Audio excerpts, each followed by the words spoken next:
Welcome to a short introduction to binary. A good first question might be, why learn binary? One good reason is that an understanding of binary is necessary for addressing computers in a network, and that's the purpose of this presentation. So why do computers in particular use binary in the first place? Basically, computer hardware is capable of discerning two states, such as on or off, or opposite polarities such as positive and negative. For example, a computer can store data on a hard disk as a series of magnetic fields with distinctly north or south orientation. Another example is when data is sent from one computer to another in a network.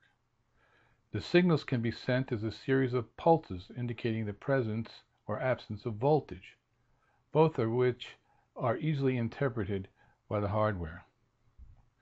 The computer sees the two states as a series of what are called bits. Bits are represented to humans in the form of binary digits. The two binary digits or symbols for bits are 1 and 0. The computer can make sense of the binary ones and zeros like a telegrapher can make sense of dots and dashes in Morse code. This presentation hopes to help you in translating decimal numbers into binary equivalents and vice versa, so you can begin to work with IP addressing.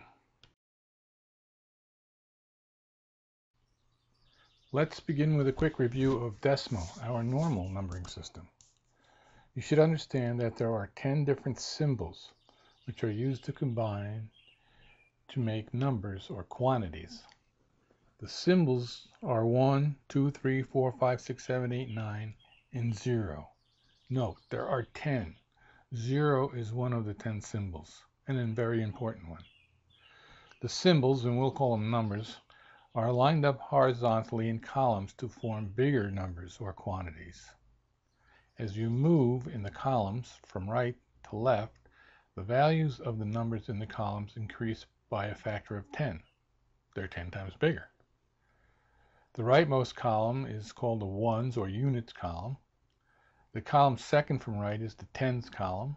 The third column in is the hundreds column, and so on ad infinitum. So for example, a 5 in the rightmost column has a value of like 5 fingers, or 5 bags of sugar. A 5 in the second column from the right has a value of 50. And a 5 in the third column represents 500. See how the zeros act as placeholders, indicating that there may not be any additional numbers in the tens or units column, but they do serve to define that the relative position of the 5 in the number 500 gives it that value of 500. Note also that in decimal, you can place any one of 10 numbers in a column.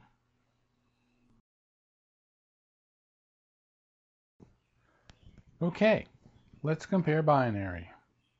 First and foremost, note that there are only two symbols to use to combine to make numbers. The symbols are 0 and 1. The symbols, we'll call them numbers, are lined up horizontally in columns to form bigger numbers, just like in decimal.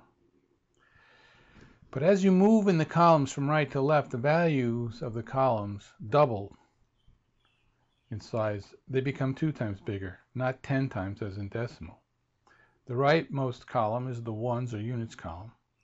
The second column is the twos column. The third column is the fours.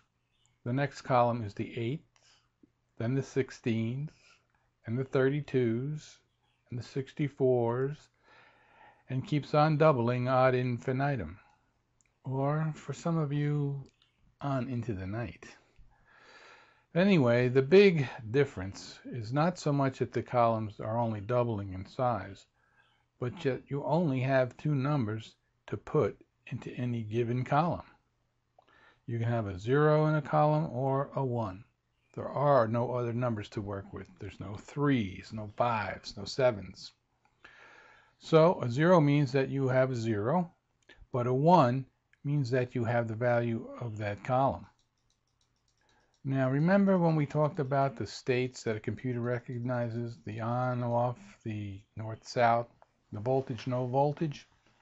Well, this is where it comes into play. For example, the presence of a voltage would set the bit to on, which would mean a 1 was placed in the column. No voltage would set the bit to off, which would mean a 0 was placed in the column. You cannot have any other number but a 0 or a 1, because binary doesn't have any other digits. A 1 placed in a column means you have the value of the column. A 0 means that you don't. For instance, a 1 in column 1 means you have a 1. A 1 in column 2 means you have a 2. A 1 in column 3 means you have a 4. A 1 in the next column means you have an 8. And so on. The next column, you have a 16. If you go to the next column and you place a 0, it means you don't have any 32s. But if you move over another column and place a 1, it means you do have a 64. So see how the zeros act as placeholders, serving to define the relative column positions of the ones to determine the value or quantity of the entire number, just like in decimal. So you just look at the column value, where the ones are, add them all up, and that provides you with your decimal equivalent. Okay, in wrapping up this video, I want to point out that binary numbers aren't restricted to length or customarily separated by dots. I presented binary here in a format that reflects its usage in IP addresses. IP version 4 addresses have 4 octets of 8 bits each, separated by dots, for a total of 32 bits. 32 bits is equal to 4 bytes.